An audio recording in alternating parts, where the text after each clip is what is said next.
Welcome to Limitless, the Blind Beginnings podcast where seeing things differently inspires limitless possibilities.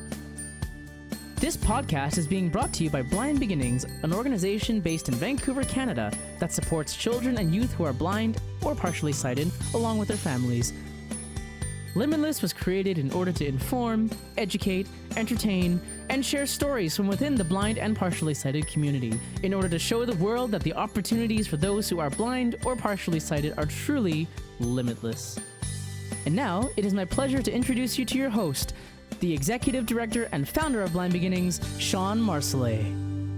Welcome back to Limitless, the Blind Beginnings podcast. I'm your host, Shawn Marcellet, and you are in for a very interesting conversation today. We are talking about ableism, and we'll explain what that is in a moment, but I want to introduce my co-hosts today, Clement and Nika. Welcome to the podcast. Thank you, and it's good to be back. Yeah, good to have you guys back. So my name is Clement, and I'm from Vancouver. I'm totally blind, and right now I'm a youth mentor and volunteer at large with Blind Beginnings. And the reason this conversation is important to me is because ableism, I think, is something that most people never really think about. And in today's social context, where we talk a lot about a lot of different kinds of isms, ableism seems to be the one that kind of gets left by the wayside a little bit. So I'm kind of curious and I'm keen to dive in a little bit more and kind of bring to light a few things that I think we as a society tend to either dance around or just aren't aware of, period. I'm Nika. I'm from North Vancouver. I'm 20 years old, and I'm also a volunteer with Blind Beginnings. And I'm excited to talk about ableism because in the past year, kind of with the pandemic, I've done some research into different types of disabilities.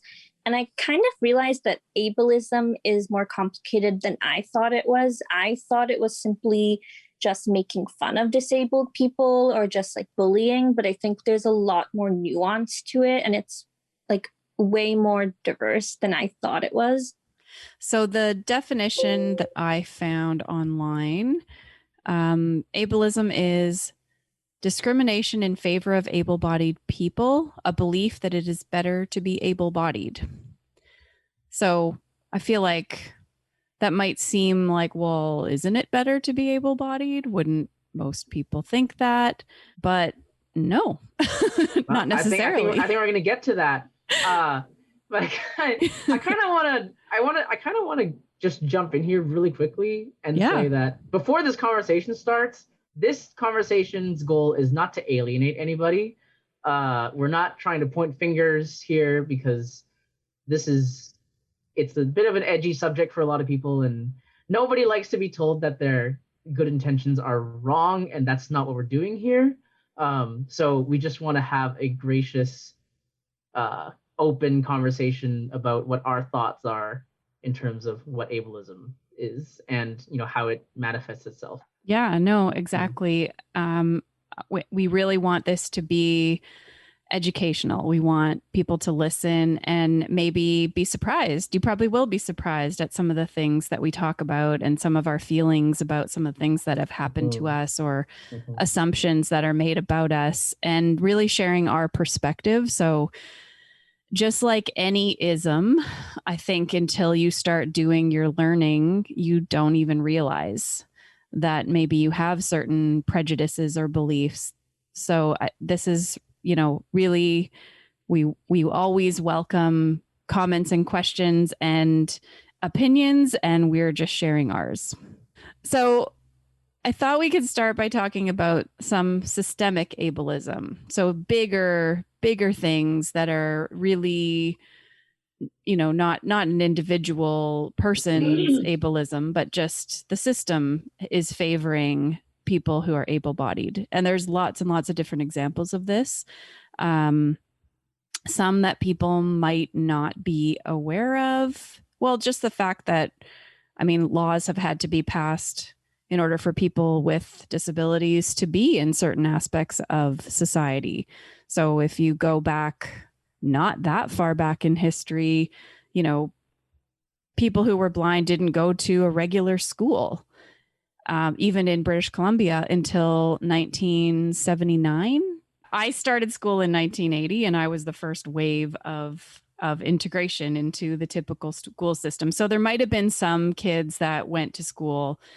I know there are some who didn't go to Jericho School for the Blind, but it was open until 1979. So it was kind of, that whole, how are we going to educate students who are blind in a regular school system wasn't really figured out until the 80s. So that's not that long ago. And then, of course, that filters into everything, right? Like jobs. Post-secondary as well, probably. Mm-hmm. I would think that a lot of, up until probably around the same time, going to university was not, probably happened, but I would imagine that it didn't happen all that frequently.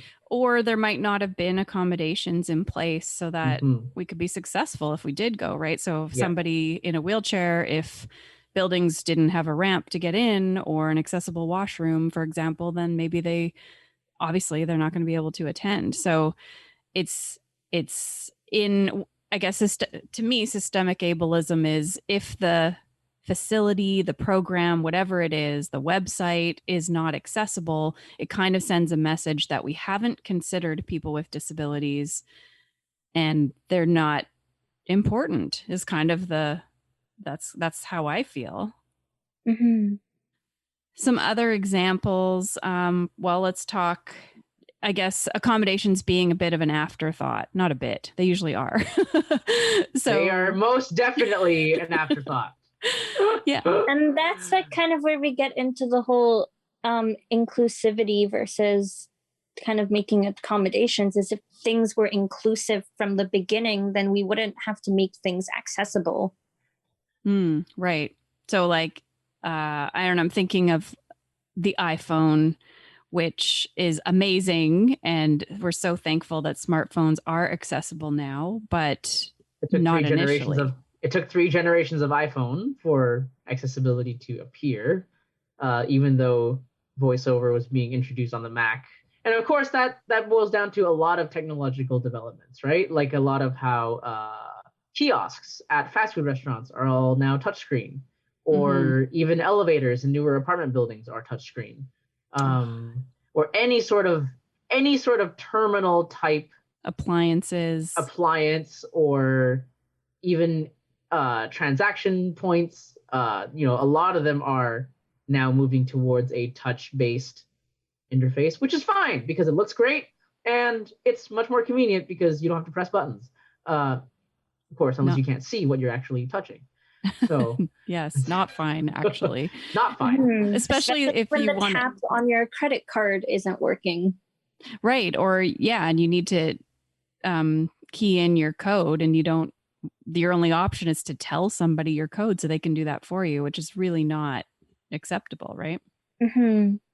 I know when we needed a new washer and dryer, it was hard to find something that was still dials and buttons that you could feel. And we ended up getting a pretty cheap washer and dryer because that's what I needed. I was like, I do the laundry. So in fairness, a lot of them now work with companion apps on phones and whatnot, but even those apps are still sometimes a little bit on the clunky side when it comes to accessibility. Or a lot of times, like, the apps will release new updates, but then the new updates will make the interface not screen reader accessible. Yes. But the one thing that has hit me hard as a foodie is the fact that menus are now all scanned, which is fine because once depending on the menu, you would think, well, QR code menus make things easier for everybody because they're online now. Well, that's not entirely true, because with restaurants, some have fantastic online menus. So shout out to all the restaurants who do that. But there are still a lot of restaurants who will scan a copy of their paper menu, which turns into a imaged PDF. So even if we scan the QR code, sounds great until it actually opens. Then it just doesn't work because we get back to the same issue. So really, any business that has made those decisions certainly is not thinking of people who are blind. And I'm sure it's not an intentional thing. It's just advances in technology. But these advances, that's why it's systemic, are just kind of leaving us behind. Conveniences in technology that don't apply necessarily to everybody. Mm-hmm. So another example of systemic ableism is the fact that if you live on a disability pension, you live beneath the poverty line. And I think what's even more kind of frustrating is that if you want to, get married or move in with somebody in a relationship situation, that person's income is factored into your income. So if they make too much, you will lose some or all of your benefits. If they are on disability as well, it will impact both of you. So it's, kind of a really frustrating situation for somebody, because if, with anybody in a new relationship, moving in with somebody, you're not really sure if it's going to work out or not. And once you've lost your benefits, now if it's not going well and you need to leave that relationship, how are you going to do that with no income? And of course, the fact that even with the extra that we are allowed to make, the sum total of income that anyone with a disability, we're not talking just blind people now, but any person with a disability, the amount that they can make maximum is still below the poverty line.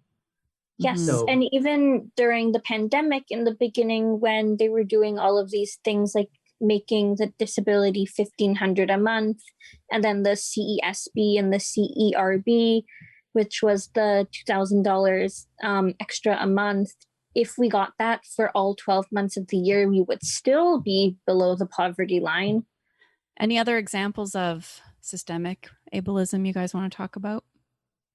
Well, of course, the one that we haven't talked about is employment, where people will tend to, judge whether they should accept a disabled candidate based on whether their offices can accommodate them or not. And sometimes with accommodations being expensive and sometimes needing a little bit of extra from the company budget or from, a little bit of extra work to change a certain thing about the system, that's probably the biggest barrier to most people. Yeah. And I think, most people just have an assumption that, well, they wouldn't be able to do the job if they were blind. And so, of course, someone who's blind wouldn't be able to do the job, right. Not recognizing of course you wouldn't be able if you were blind, because you don't have any of the skills. You haven't learned. You haven't learned the tricks of the trade.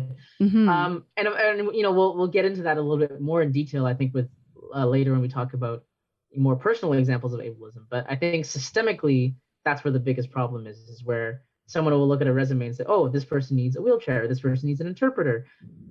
But we can't provide it because we don't have the budget or we don't have enough staff who can do this. So we can't say yes to them. And, I just want to say, while we're talking about this, that they've actually done studies, and people with disabilities who are employed are your best employees. We are so grateful to have a job. We're always on, generally speaking, but I would say the majority of people are on time. We're putting in extra work because we probably feel like we need to overcompensate a little bit. Hire us. We're great. I would just like to also add that if you hire a person who is blind, you will be saving on your electric bill because the odds are lights won't be necessary. That is a qualification every totally blind person has on their resume, or probably doesn't, but should have on their resume. That's funny. So. I think there's other people that work in the office though, Clement. So, unless you got your own office, I guess the light's off in there. You have your own office just turn it off to the one cubicle. That's right. Right.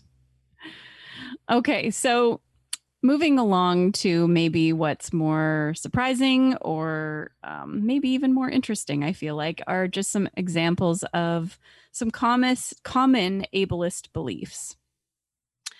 So while we're just talking about the assumption that a person who's blind cannot do most jobs, I don't know how many times I've had the question, what kind of jobs do blind people do? And there's this, well, they could be a massage therapist or a counselor. or work in a call center or Yeah. behind a computer, but Yeah. that's usually about it. Yeah. So there's actually like a wide range of jobs that people who are blind or partially sighted are doing. And shout out to our Exploring Work Wednesday program. Every month we talk to a different person who is working, who is blind or partially sighted, about their job. So, and those are all going to be eventually on our website. So you'll be able to listen to those interviews and see for yourself that there's quite a range of jobs that we can do. Yeah, I have a lot of personal experience with this because I'm interested in working in nutrition and health sciences, which falls under the science, technology, engineering, and math STEM kind of sector of education. And I think for one, I mean, there aren't really as many women in STEM, but also like a disabled woman working in the STEM field is also kind of, it's not unheard of, but it's definitely not as common. Mm-hmm. For sure. Neither is the field I'm in, which is teaching ESL. I don't personally know of any other blind person, at least in North America, who is teaching ESL to international students. So another one, which maybe plays into the job one too, is the assumption that people with disabilities need help most of the time.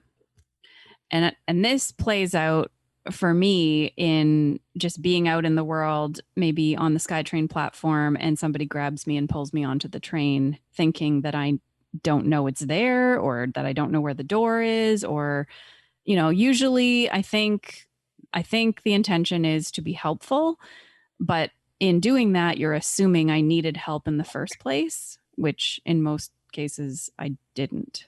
So that's one I experience a lot, and kind of drives me a little crazy. Especially in my neighborhood when there's no sidewalk. So I'm basically constantly walking towards oncoming traffic, and that kind of scares people, even though I know what I'm doing, and O&M wise, I've been taught how to do it safely. Mm-hmm. And I know it does come out of a place of concern when you see someone who's blind, you know, walking on the street, especially a busy street. I live on a major street, and I know they're worried, but I also know what I'm doing at the same time. I've had somebody grab the back of my backpack as I was stepping on an escalator because they were nervous about how fast I was walking, but I knew exactly what I was doing. I could hear the escalator. My cane touches the metal grated part at the top of the escalator before I even step onto it. I'm very aware, but they were trying to be helpful, but in doing so actually did something that could have caused me injury. So, so frustrating. You know, like we've been like our social climate recently has kind of demonstrated, when you assume things and don't talk to people first, much more harm can be done than good. So I think that's the key. And these are often invisible hands that are helping. Yes. And without anybody saying anything. So, and it's the assumption that we just always need help. I mean, sometimes we maybe do need help, but a lot of the times we wouldn't be out there in the world by ourselves if we didn't have the skills to navigate that situation. Like, it's not like we go to the SkyTrain and just hope that a well-meaning person will come along to help us onto the train. Right. And I want to educate people about this because this does happen a lot. And it's not people who know me. It is strangers who maybe have never interacted with somebody who's blind before. And I think all of us have experienced that. I experienced one time, which demonstrated to me the importance of talking first, because I had been at my Aikido, my martial arts class that evening, and we were training to develop our skills with a specific type of technique that starts with being grabbed by the shoulder from behind. And I was walking home, and I got into my station, and I was getting off, and I was at the top of the stairs, and somebody ran up behind me and grabbed me in the exact way that I'd been training for the past 2 hours. Oh. And it was a very near miss of muscle memory. I was this close to accidentally, very, very accidentally, throwing him down the stairs. And that would not have been that would not have ended well. I would have felt super guilty. justifiably so, because I shouldn't, but at the same time, that is the kind of thing that can happen if you assume that the person you grab needs to be grabbed. Well, and good point. Like we can't see. So if we get indeed. grabbed by a stranger, it is a natural, like I tend to pull away and say, I'm fine, thank you. And not necessarily with a smile on my face, because it's always been somebody helpful, but what if one day it's not? What if it's somebody grabbing me for a different reason, right? Yep. Like, yeah, exactly. So really just check in, ask us, do you need some assistance? Do you need some help? Check-ins are good. Conversations are good. Words. We like words. We like words. Indeed. Okay. Another assumption. Assuming people with disabilities' lives are so hard and should be pitied. I think the biggest thing with me is I was born visually impaired. So when I've been told that in the past, like, oh, it must be so hard, I kind of don't really know anything differently. So to me, it is easy. And even with other people who I know who lost their vision later, they got used to it eventually. I can't really speak for them because that's not my own story.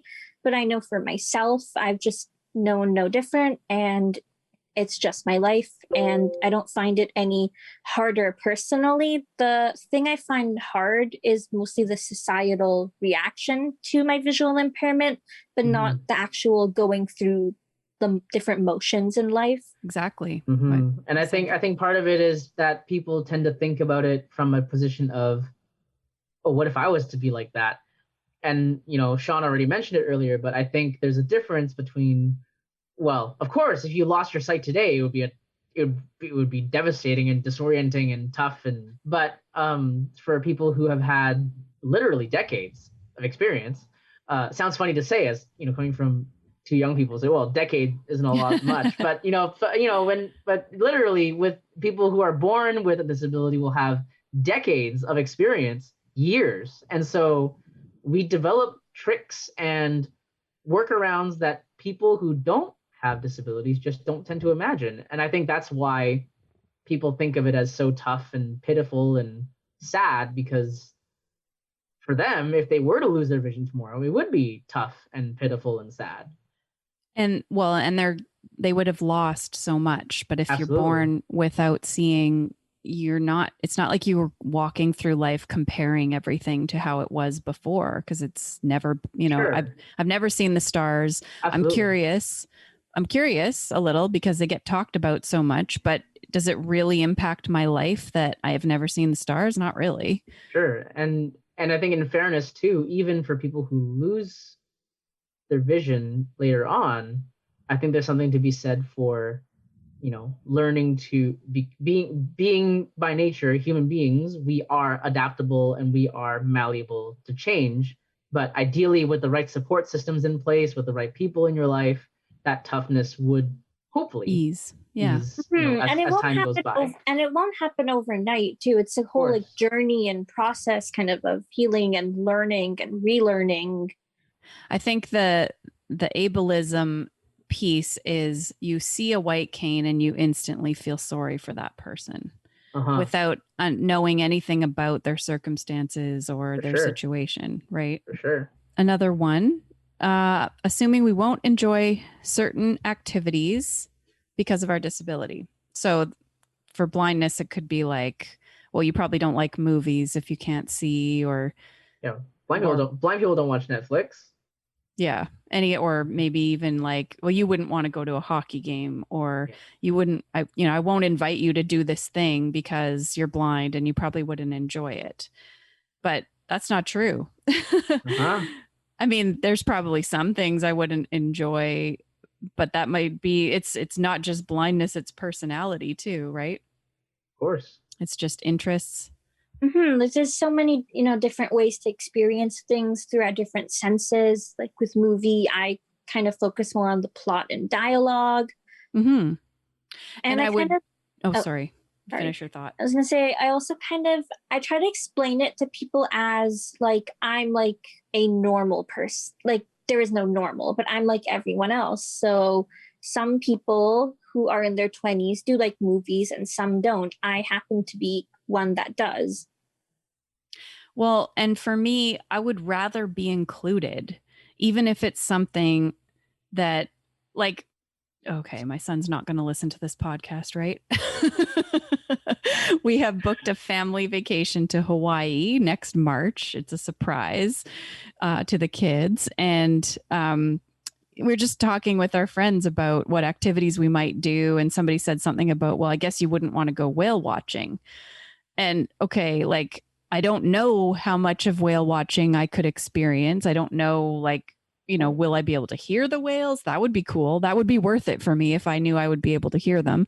But regardless, if everyone's going whale watching, I'd rather be part of that experience, even if I couldn't see what was happening, than stay at stay at the hotel by myself while everybody goes off and does that fun, cool thing, and then talks about it the whole rest of the night, and I wasn't a part of it. And it's still like, I've gone whale watching, and it's still, fun. You're on the boat, you have like the breeze, you're on the water.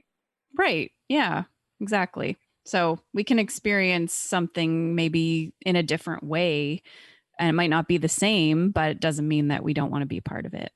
Sometimes it's not the experience that counts. Sure, we may not, visually enjoy whale watching, but the fact that we're invited to participate in whatever way we can, even if it's asking someone to describe it or just being on the boat along with everybody else, that can sometimes do much more to make someone feel included, rather than the inverse of saying, oh, well, you probably wouldn't enjoy this, so I'm just not going to invite you. Well, and usually it's not stated. It's just, you're just not included, or an assumption is made. Maybe it's not even suggested as an activity, but I also wouldn't want to find out that we didn't go whale watching because everybody thought that wouldn't be fun for me. Right. Yeah. So they're all resentful because they want to go. And that's the biggest fear, right? Is you don't want to be the one person who causes everybody else to have a bad day because everybody canceled something because you were there. Yes. And I think we've all experienced that before, and it's not a good feeling. Next one I have is assuming blind people are messy or clumsy. I'm messy and clumsy, but that's not because I'm blind. That's just because I'm not very messy or clumsy, and I feel like that this I can thank my mother for. She was very much on me my whole childhood about not making a mess and being, especially when I was eating. And it's just because you can't see what you're doing doesn't give you an excuse to make a mess. No, it doesn't mean you don't know you're making a mess. It doesn't mean you can't clean up your own mess. Like we can use our sense of touch. I feel like I have to take that back now and say that I'm not actually as messy as I made myself sound. I was like sighted people who are just as messy and just as clumsy. And I think the biggest thing is when you can't see that other people are messy or clumsy, and when someone in your life kind of picks apart every single little thing wrong with you, it can be pretty damaging to self-confidence. And I didn't know this. I didn't know that sighted people kind of can spill things or knock things over. So, and so it's hilarious the times when when I go out for dinner with people. I went out last week for the first time, of course, since first proper dinner since COVID, after Aikido with some of my senior students, and they were all sighted. And I had this panic attack because I was like, man, what am I going to do? Like, if I mess up or if I spill something, like, I hadn't been to dinner with able-bodied people in so long, without any other blind people, that my brain just went bonkers. And I just was like, how do I do this thing again? And the first thing, of course, we sat down, and one of my friends spilled her drink. And we all laughed at her about it for about 5 minutes or so. And, we picked on her about it. But that was such a moment of relief for me, because I went, they do it too. And I think it really helps. Like Nika said, when everything is being picked apart, when you feel like you're being scrutinized, it's nice to know that you're not the only one who does it. And when someone sighted does it, it gives you a sense of camaraderie and a sense of, I can be a little gracious with myself, because Even sighted people spill drinks. We're definitely not more messy or more clumsy. We're kind of just as much, and that's also kind of an individualistic thing. Well, but of course that's an ableist assumption, right? Is that even if we make the same amount of mess, it's because it'll of our automatically blindness. be attached to the disability or something related. So years ago, I was in Paris for New Year's Eve, and we were in this little bistro kind of place. I was with two friends, and I ordered, I think it was a champagne and orange juice, and it came in this really tall, skinny glass, and they put it in front of me, but I didn't know exactly where it was. Anyways, I knocked it over. And the bartender or the server came back with another one and literally taped it to the table, like made this big production of taping the glass to the table so that I wouldn't knock it over. Ooh, which I'm awkward. sure he wouldn't have done if, I don't know. And maybe he was just a jerk, but I feel like he probably wouldn't have done that if I was not visually impaired. So yeah, like, of course you knocked over your glass because you're blind, and you're probably going to knock over this one too. So I'm just going to tape it to the table. It was very embarrassing. Okay, this is a big one. Assuming that we want to be cured, those messages that go out in the world, like that our life will have meaning when we can see, or that it doesn't have meaning if we can't, or, you know, that life is so miserable that we must be cured. I don't know. I feel like that's definitely something that a lot of people feel. And I don't know if I want to be cured, honestly. I don't walk around thinking about it, that's for sure. I would agree with that. Yeah, I think my life has been very meaningful and very full, and I wouldn't be the person that I am if I wasn't blind. So I can echo that. I have a kind of recent story about this, is that where I'm at right now, and with my condition, Peter's anomaly, there is a potential cure that they don't know if it's going to work. And where I'm at is kind of, I'm open to it, and I'm willing to take it, but I'm also not actively pining for a cure. And I went to see this ophthalmologist who specializes in this type of surgery and with this eye condition. And the way she spoke to me in the office was kind of like, okay, we're going to book you for these tests. We're going to do this. We're going to see if you're a candidate for the surgery. And not once did she ever ask if I was interested. I was never asked what my opinion was. It was kind of the assumption that I was ready to go all in into all of the treatment and into the surgery preparation. Yeah. Yeah, it's a really, I feel like it's such a personal decision. It's such a personal thing, right? And I'm sure there are people who are blind who would jump at an opportunity to be cured. But I guess it's just the assumption that we are not okay with the way we are, and we wish we were something else. Like there would have been yes, but it's kind of the principle of the matter that I would have liked to be given a choice. Well, and something that happens occasionally related to this is when strangers say that they will pray for you. And I'm assuming when they say that, they're meaning, I will pray for you to be cured.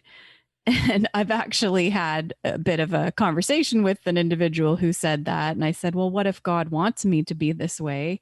And he said, oh, I don't think so, honey. And that was kind of so speaking as a Christian, it's hilarious how many times I've had this conversation with other Christians. And I had one lady outright tell me that she thought I was wrong. But you know, and speaking to any Christian who may be listening, prayer is great. There is nothing wrong with praying for someone, but there is something to be said to Shawn's question. Okay, we have so much more to say. And really what we're going to dive into next is how all of this sort of systemic ableism and assumptions leads to internalized ableism. But we are going to make this a two-parter. So that's what we're going to talk about next week. So please join us again, because the conversation is continuing and it's quite fascinating. You've been listening to Limitless, the Blind Beginnings podcast. If you have a question, a comment, a future topic request, please send us an email to limitless@blindbeginnings.ca. Please share these episodes with your friends and family. Spread the word, like and subscribe, and please join us again next time. This podcast has been brought to you by Blind Beginnings, an organization based in Vancouver, Canada, that supports children and youth who are blind or partially sighted, along with their families. Music for this podcast is composed by Shawn Bishop and Clement Chow. Production and audio editing by Rob Minot. For more information about Blind Beginnings and the work it does to support children and youth who are blind and partially sighted, along with their families, visit us on the web at www.blindbeginnings.ca, and also remember to follow us on Facebook, Instagram, and Twitter. We thank you for joining us, and we look forward to seeing you next time.